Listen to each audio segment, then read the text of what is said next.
Alrighty, so I know not a single one of you needs me to make this video. It won the awards already, bro. Like it's over, but I need to make this video. After having started and playing this game a few hours back in August, and then finally getting back around to it this past month, I don't even know where to start about this one, but all I could say is that every aspect of it just seems to come together and it makes something that feels perfect regardless of whether or not it actually is. I find this game to truly be on the level of the all-time greats, not even just like out of the year or the most likable game out of the year. I think this game is really up there with the likes of Zelda Ocarina of Time or Elden Ring in more recent years as just games that kind of are perfect video game experiences. And that kind of, I think that means something different for any individual game that kind of reaches that canon. Yeah, that's a very subjective statement, but nonetheless, I find it to be very true because everything about this game comes together, and every like way that I look at it, from whether it's the music, whether it's the art, whether it's the voice acting, whether it's the dialogue, whether it's the story, whether it's the environments, the places you go, the things you do, the people you meet, like everything is so exciting and full of wonder in a way that you don't really get a lot of in many games. And I think that's what makes this functionally perfect. That's what I call games that like might have parts that drag ass, but overall your experience feels perfect. So this being an RPG, probably the most important thing to think about it is the story, right? But I'm not going to talk about that quite yet. No, firstly, I'm going to talk about like actually playing the game. The reason I recommend this game the most, because between combat and exploring, it is kind of addictive from start to finish, just so completely. And now, like, I'll make it clear here, I'm not great at RPGs, although I do love them. I make dumb decisions, and I'm like bad at like making good gear. I'm bad at making builds. Like, I don't want to call it a struggle because this game wasn't too hard, but like, I just want you to keep that in mind as I'm describing this game. I think the most common criticism I hear is that like it's on the easier side or like on the more basic side. And that's really the kind of critique that could only come from like a serious RPG aficionado. So when I'm glazing this game, keep in mind, I am not an aficionado. So as a result, I have not played what I feel is better.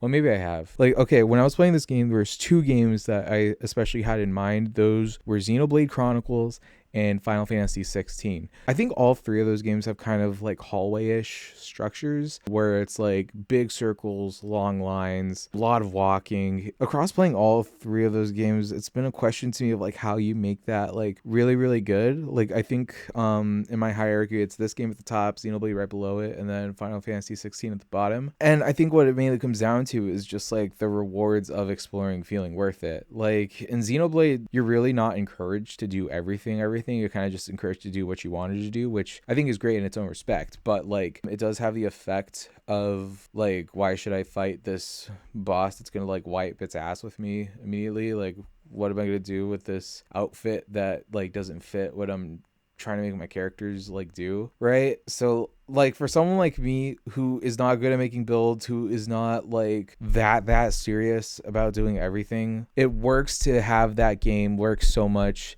towards kind of just letting you do how you want to do it. Whereas Final Fantasy 16, pretty much all of its rewards felt pointless because they were all the same, and it got really frustrating the more that game went on, as more and more just everything felt pointless and like a waste of time. But then on this game, everything feels worth it, absolutely everything, and that's kind of what makes its loop so addictive. I mean, like the loop, it's not just the exploration loop, it's really the loop of exploring and fighting in story. I think exploring is pretty much like the same all games. Sometimes you could find like some fun islands, like the Gestural Islands, where you could do like some sick parkour and stuff, and those are really like the only like shakeups to the formula of like walk in, explore, besides like the other spots that are just like a collectible in a cool like dioramic setting, which is really like they're always really like striking. They make me think a lot of like the pre-rendered backgrounds in like Final Fantasy 7, like the original version,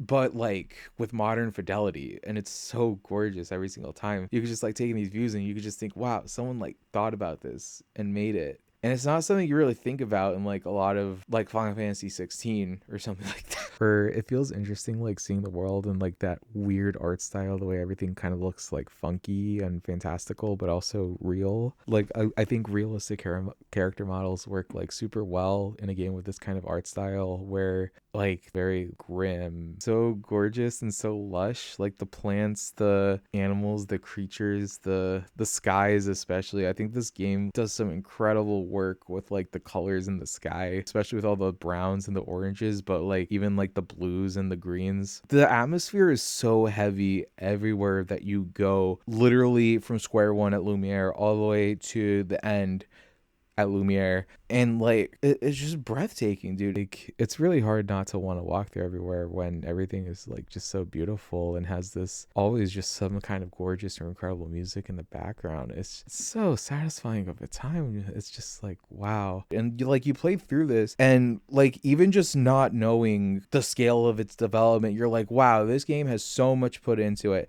This game has so much thought put into it. Wow, they really made sure that everything made sense as much as possible. They really made sure every place I go to is worthwhile.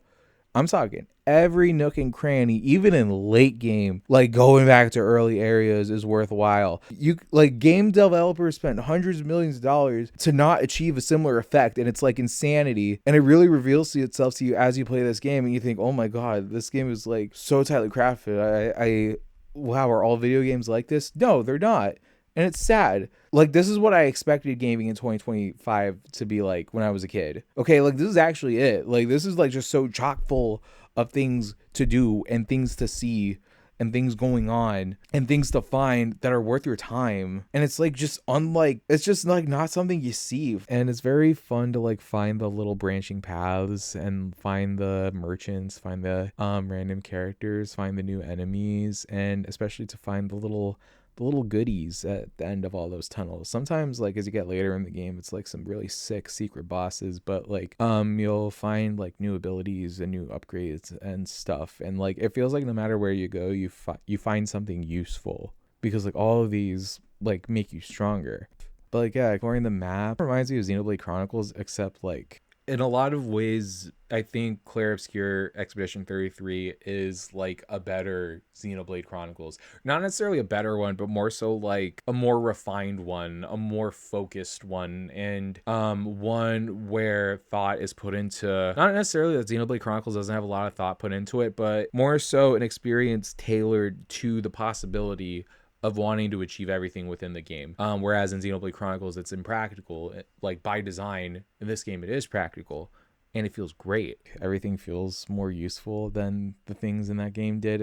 That game kind of felt more like a lottery of whether what you found was going to be actually like useful to what you were trying to achieve. Whereas Expedition 33, like everything is useful. Like it could be a new Pictos, it could be a new, it could be a Luminolite, it could be a new, like, it could be one of the weapon upgrades. Like, there's always something that you're needing more of, and like there's always more of it, and it just, I don't know, man, it just feels nice to feel so encouraged to explore, because like every corner has something useful. Like it's just so refreshing for everything to be useful. So it's like you're doing all this exploration, then you get to actually find the enemies, and fighting the enemies is fucking awesome constantly. And like I think the beginning fight, like that little tutorial fight with Mael, is so brilliant because it kind of sets the mood right away for how chaotic the attacks are going to be, because she's doing all these like spins and stuff, right? So it lets you know like how this game only kind of looks realistic but isn't realistic in a way that like makes so much more sense as time goes on. More on that later. Another most common complaint I hear is like the same tired one about turn-based games. I don't think people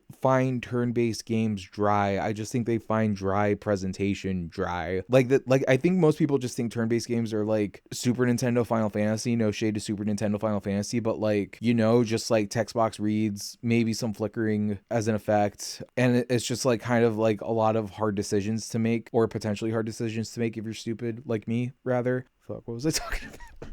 This game though, it's not that ever, like literally for even a second. Okay, so like I have started Persona 4. I have gotten a couple hours into it even. All right, so I do know that like Sandfall did not invent cool snappy animations on a turn-based RPG menu. But like nonetheless, I hate to steal like terms from Dunkey, but this game is just like really slick in its presentation during combat. For one, like it's never just like a flat angle. The camera moves constantly, and even when it's resting on a character, it's kind of at a tilt. It's like a more cinematic angle that's like, you know, just visually more interesting, right? And then the camera moves as you kind of navigate through your decision. So like you kind of feel like you're about to like launch a missile or something because of how the camera zooms in on like your hand a little more as you're about to like pick your turn.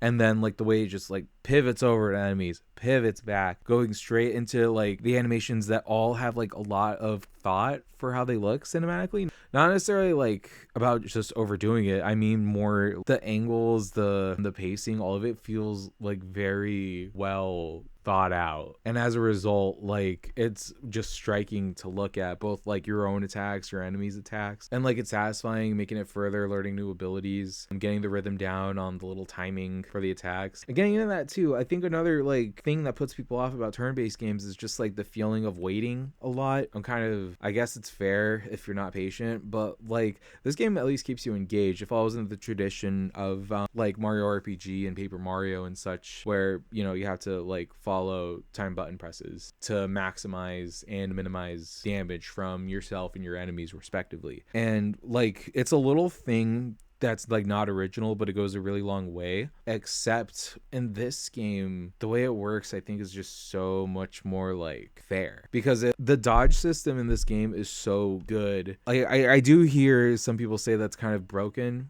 because you just like parry everything. But the thing about parrying is that you have to be good at it. Like, okay, so for one, you could dodge if you're into that thing and you like negate all damage, and it's pretty like generous window to nail it. Whereas in like Paper Mario, you could only like reduce your damage but like still take a hit. But it allows this game to get away with having really overpowered attacks or really like suddenly like kill moves, because like it's not that hard to dodge. The telegraphs are usually very fair. It's very rare that I feel deceived by an enemy attack, and like when it does happen, it's like yeah, that's fair, because they also follow such a good consistent rhythm too. Like I'm talking like straight like metrical rhythm. Like if you're ever struggling to parry, all you gotta do is just like time yourself with them and just be like 1, 2, and it's usually 3 that you have to parry on. Makes it very intuitive. And I was playing this game on 30 FPS on the Series S, so like I had less time to react than most people. Parrying this game was harder for me than it is for most people. Okay, I'll make that clear. But like the reward of parrying, it's so satisfying, because the big attack is always so satisfying. And maybe it's just my particular Pictos that I chose, but like my counter attacks were so strong that like every parry just felt so worth the risk. And so you could kind of get into a nice rhythm of getting kind of bodied by some enemies at first, but then completely whacking them as you run into them more often, so that way your battles go from minutes to sometimes a minute. It's really cool. And so you could really like get some enemies down with their rhythm and their patterns, and you could even kind of like sight read enemies after a while. And it feels really good when you manage to do it and you just like parry an attack you've never encountered before, just because it kind of looks like an older one. And you just feel the pace, and you just go 1, 2, bop, bop, 1, 2, bop, and like it feels good. So like I don't think there's anything wrong with this combat, and like all the characters have such crazy unique abilities. Like literally none of them play the same, like none of them, and they all feel awesome. It feels evil that you can only have 3 characters to your primary party, because you kind of want to play with all of them at once. Like you want to play with all of them at once, and it's good that they hold back. They don't give you too much, because like kind of that yearning for things to be more unhinged, for one, that actually kind of works with the plot of this game, but also like just makes it fun, in my opinion. It's fun to have like all these characters that you want to switch about, because going back to Xenoblade Chronicles, I loved every character in that game, but I never felt compelled to switch those characters. And that's more of like specifically a me thing, honestly. Like when I'm playing Final Fantasy 7, it's Cloud Tifa Bear all the way through. Like I literally am so milquetoast and attached to the very first guys I come across. So the fact that this game made me want to put in Ciel and Monoko as much as possible, like that's impressive that they're that fun, because like every combination of team has like different ways to synergize with their abilities. And so like I'm dumb, like I'm not going to unlock that potential whatsoever, but anybody could. And there's a deceptively high amount of choice and like level of customization that like is easy to not think about between all of the Pictos, all of the skills, even if you might coalesce around some common ones, like the freaking weapons with all the affinities and with all the stats that are preferred by them, like that the fact that you choose which stats you level up. Granted, you do have that weapon affinity that gets really serious in the late game, but nonetheless, like they max out at 99. You got like 66 points to do with whatever you see fit. Like, bruh, it's incredible. A little monkey like me can just like get through this, have a really great time like playing this game the way I want to play it. Very similar to Xenoblade Chronicles, except I also want to play it completely. It's like a game where every path brings you to a new reward. Every enemy killed seems worth it, both for the experience, like the actual experience points, and the actual experience of fighting them, so you could like deal with the harder versions of them later that come out. Everything just iterates upon itself. It just builds upon itself. That's just like when you're in Act 1, bro. Like, but like, yeah, I just think like the characters are really cool. They're also fun to play as. Like the choice that you have in putting them together and making them the characters you want to be playing with is like just beyond compelling. Like just the mechanic of having your backup team with your other two characters, it's so rewarding to clutch a fight out with them when you're not sure you're able to do it because they're like 5 levels below the main pack and you weren't even doing that good with them. It's just a fun game to work through. It's so satisfying to work through. So as you work through it, the first act of this game, it's like crack. This game is just straight crack. And then you get to Act 2 and it becomes meth. And then you get into Act 3 and oh no, there's Fent in there actually. And it's just a different high in every act. It's kind of miraculous that they pull this off. It's so miraculous, the growth that they get throw on you by surprise, because it feels like a game that's just so unconstrained. Like it feels like they went in the direction, they went in the scope that they wanted to go to on a $10 million budget. Like this game is a slap in the face to everything that is big gaming these days, because it does everything they do better while being a significantly like more enjoyable like thing. Not even just like a game, just a more enjoyable like anything. So yeah, I could spend like hours talking about literally every single area, every single cool thing, every single cool quest, every single like neat thing, whether it's at the camp, whether it's like finding all the gestrels, whether it's meeting all the silly guys in the world. Yeah, there's a bunch of different kinds of silly guys. Like I don't want to ruin it for anybody that hasn't experienced it. And I don't want to like even like talk too much about it, because like you don't need me to tell you how great everything is, because go experience it. Like just go experience it. Like that's it. This game is so perfect. All right, this gameplay loop kicks so much ass. The exploring is so fun, the fighting is so fun, and then the story is interesting, so you want to work through it all. And then like the rewards you get are interesting, so you want to work through the rewards for themselves, and you want to just work like you have multiple reasons to do everything. That's why is it so hard to do so often. Like it's beautiful. It's just straight up beautiful. So somehow if you're not like convinced by the sweet gameplay loop that this is one of the all-time greats, good, honestly, because like that distinction requires a lot more going right in its favor. And yeah, this game does have a lot more going right in its favor. Like probably the second best reason to play this game. I don't think there is a best reason to play this game, but I think one of the most important reasons to play this game for is the soundtrack. I think the soundtrack is like utterly goated. I like honestly life-changingly good. Like the vocals are so cracked. Like this woman sings so good. And freaking Victor Borba hops into stew at some point, and it's just like, yo, it's just incredible. It's just such good orchestral music with like a lot more like variation in how it sounds. Like it could often sound really modern, it could often sound really classical, and like there's a lot of different vibes, there's a lot of different shifts, there's a lot of different languages in the lyrics. Like sometimes it's French, sometimes it's English, sometimes it's Latin, sometimes it's not Occitan. It's interesting that they thought of all this and were able to put it together, and that every track in this game bangs. I'm talking every track, every single track. Like Lorient Star is already like he's already my #1 artist on Spotify this year. It's already locked in. Like just off of January, it's already locked in, dude. It's just a perfect soundtrack. Like I'm not very musically trained, so I can't go ham on it, but other people have.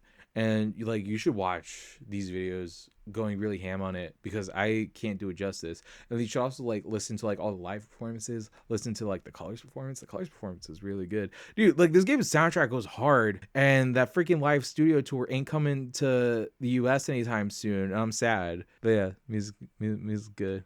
Music good. But yeah, this soundtrack that bangs so hard, it's playing every step of the way, in every fight, in every scene, and in every place you go. You know, I think the map theme is good. You know, a lot of people hate Act 2's map theme. I love it.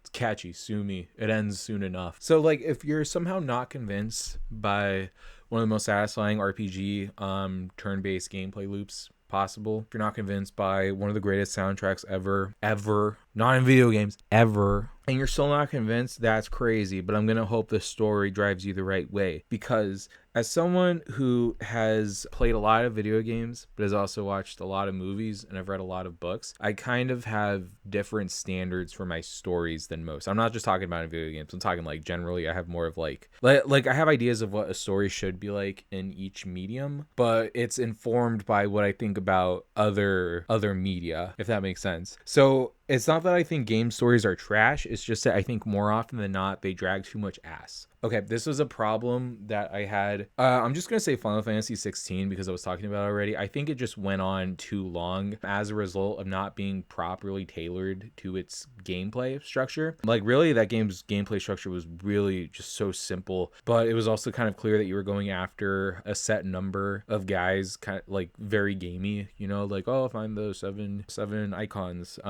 So it's not that exciting as it happens because, like, you knew it was going to happen. Whereas in this game, the way this story opens up and not only like works with the game, but really is the game. Like the story not only contextualizes the game, it introduces you to it. Like mechanics come in like so organically, and the characters flow in so organically, and their like fighting shticks are so organic. Everything just kind of flows together so naturally that you forget, like, oh yeah, someone had to like think about that and write that and make sure that like made sense. And that's just like kind of like the detail work of the game. That's not even the actual like narrative itself. I think this game's story most reminds me of Xenoblade Chronicles. Like, I think Xenoblade Chronicles is like an amazing RPG story, but like mainly I just love a game where your goals are accomplished only like midway-ish through the game, and then like your actual end objective, the actual antagonistic force behind everything, is like kind of after that. God, it's so hard not to spoil anything. It's so hard not to spoil anything.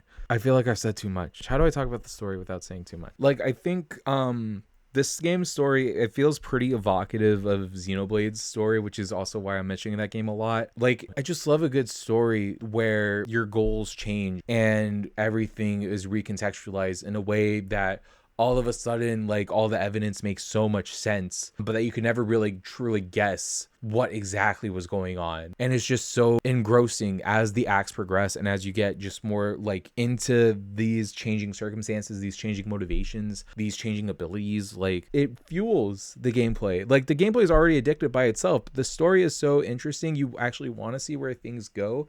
So as for the actual story itself, it's really hard for me to talk about it because I really just like want to like slice into it, kind of just like spoil it all day, just kind of like glaze every decision, every choice. I don't think I'm really one of those guys that will just kind of talk over every plot point. No shade to those people that do that. Like, Godspeed to y'all. Y'all are great, and I appreciate your videos. I watch them. Oh boy. But like, it's just that it's not only that this game's story is interesting, it's not only that the plot, the characters, the relationships to one another are good. It's not only that it works, it complements the game, it contextualizes the game, and it funnels you along through it and like just gives life to all of the mechanics found within. But it's also the fact that just both artistically and narratively, it's a well put together story, and I will say it's on the caliber of something like Moby Dick or Les Miserables.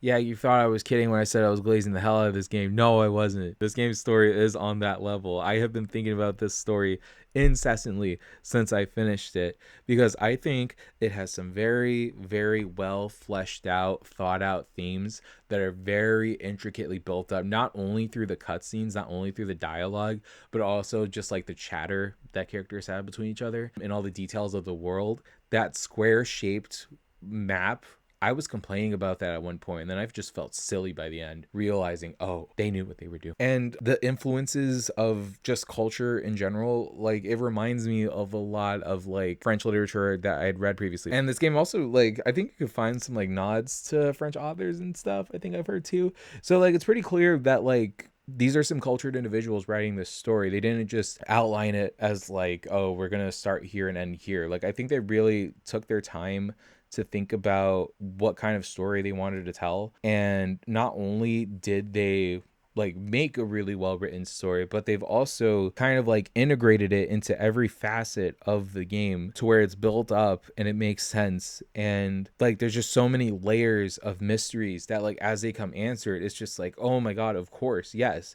Like not even convolutedly answered either, like so succinctly answered. I was like amazed by how it felt like the game was over, and then I only realized the game was just beginning for like the most addictive end game I've probably ever experienced in any RPG. And I played my Pokemon games back in the day. Like, it's fascinating. It's just so good. And there's just like so much to it. I don't really care about lore in most games, but it's so interesting learning about the previous expeditions, reading that like there was an expedition that made it through the wall, like, and just like finding out what happened to these people, finding like the poetry that they left, finding like the feelings of despair and grief and hope. Like those are like the main themes of this game, like despair, moving on, finding people, changing things for the better. These finds, these lore drops, they're not just lore drops for the sake of it. They tie into the story. They tie into the point of the story. It's amazing to me that like more games aren't so straight to the point, and that more games aren't so like concise or good at looping back to feel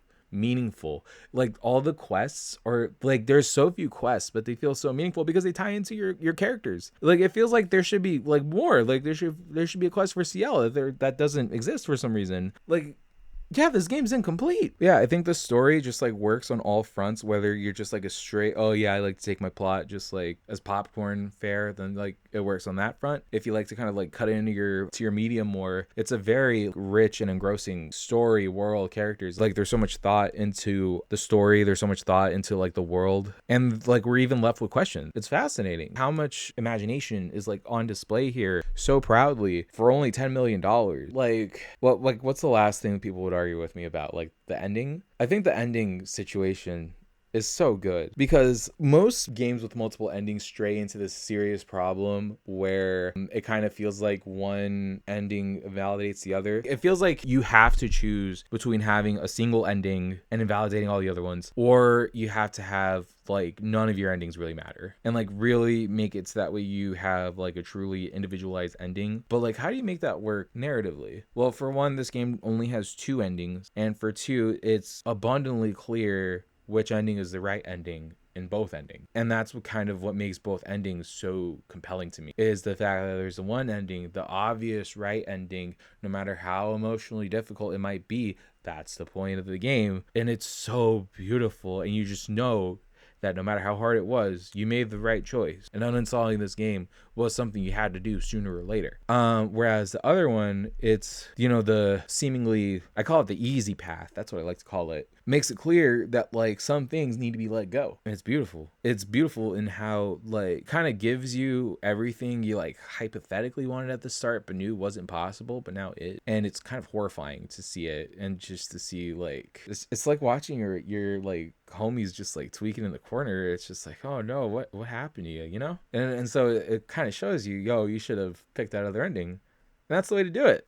That's really the way to do it. Like both could have happened, but like both still point to a right direction. It's just that because you picked the wrong direction, things happen a different way. And it's just strongly implied that you should have done the other thing. It's not stated that you should have done the other thing. And that's great. It respects the intelligence of the player. And that's really what sells this game for me, is that it just respects your intelligence. It doesn't expect too much out of it either, because like I could play through it and be chilling and like only have to like cheese Simon because I gave it up at the very end. I was able to get like, the last phase was just overkill. I had to cheese it. But I think it's just a winner everywhere. I think every aspect of this game is perfect. Every aspect of this game complements each other. The story complements the gameplay and the music. The music complements the gameplay and the story. The gameplay complements the music and the story. It's crazy. It's crazy. Everything is in perfect unity. And the point I'm really trying to make about this game's story is that most stories in games, it feels like to me, they kind of, one thing has to be compromised between the story or the game. Either like the story has to drag ass, or the game has to be really long, or the game has to be really repetitive, or the story has to get kind of short randomly, or the story has to have like characters kind of appear or not appear. But in this game, it feels like they found the natural balance of things. Like not even like it's like something you distill down into a formula. It's more so like The tide rises and falls so naturally. Like sometimes there's more cutscenes, sometimes there's less. Sometimes you're just walking around a lot more often than not. Sometimes you're kind of vibing out, going around the water, and it's beautiful. It means like every decision in this game feels like something that matters. So you're always excited to see what's next around the corner. And it's so gripping, despite being on like a smaller scale than something like Breath of the Wild or Elden Ring. It still feels just as massive. Like surprisingly took me a comparable amount of time to get through. Again, I'm kind of stupid, you have to remember. But like, it's just incredible to me that something like this exists. Absolute cinema for under $10 million. Thank you so much.